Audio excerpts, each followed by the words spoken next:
take me forward in time, just a wink, to Buffalo Bill's Defunct.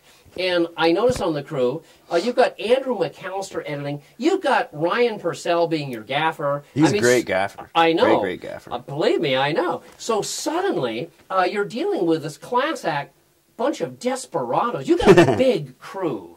How did that come about? It's probably not as big as it seems because people would rotate through. People don't get paid shit. You know, they work a few days and then, you know. We call that donkey do here. Oh, I'm sorry. That's okay. So, but yeah, it was a fairly big crew, probably a dozen people. Yeah. We had a grip truck. How long did that take to make? 15 days of shooting. 15 days to make that film? Yeah, I wish we would have had more.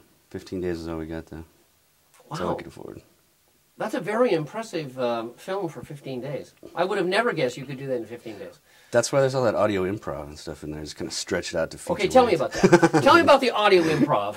Well, we just I knew I was going to have enough film stock, and I knew we weren't going to be able to shoot enough days. So during rehearsals, I would just record rehearsals basically. So a lot of that banter comes from just rehearsals. Wait a minute. Let me find that because I think it's just incredible. Basically, what I did is I had the actors all give me everything. There was no music. There was no, I'm sorry, I shouldn't interrupt you. There was no music in the photo montage of the Buffalo Bill and Calamity Jane, and I thought there was a great decision to have no music on that. It's different than Wiley's A Very Young flashbacks. So tell me about both. Well, what I did, like I said, we only got to shoot for 15 days. So what I tried to do to cover that up was get all this old, archival stuff of the actors when they were kids. So you get to see them, progress through the years. It's incredible. Oh, thanks. And it's seamless. It's big time thinking. It looks incredible, and the handling of the music or the voiceover was always just like It was really spine-tingling, practically. Awesome. I finally found someone who likes my film. I cannot believe I would be the first.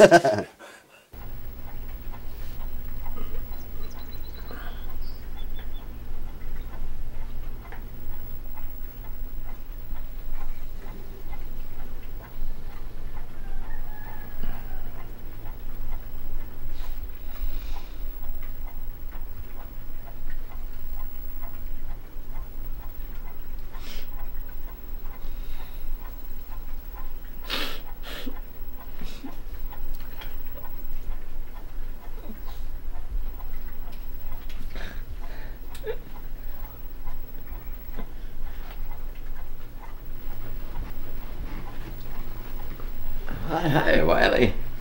Why ain't you working?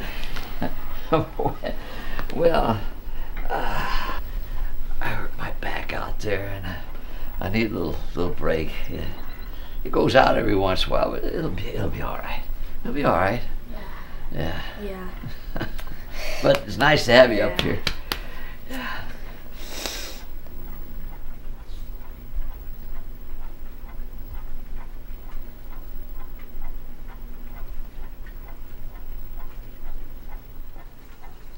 Could you, take out your eye? Take out your eye. Go. Well, no, I can't take out my eye. No, what I do, though, is I wear that prosthetic on there. You've seen me wear that. Yeah, I think. It's like a shell of an eye, and I put it in there. It's like a great big shell. Makes me look pretty. That's impossible. Yeah, well, I gotta look pretty for the girls, Yeah, girls probably are 80. Oh. Well, that's all right. 80 or 70 or 60. You gotta look nice for the girls, Wiley.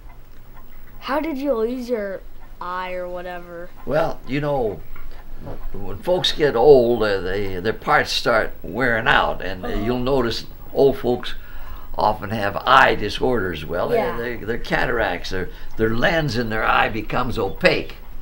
You know what that word means, opaque? No. Well, it means the lens becomes cloudy, and the light can't get through, and there's no image that goes back on the retina, you see.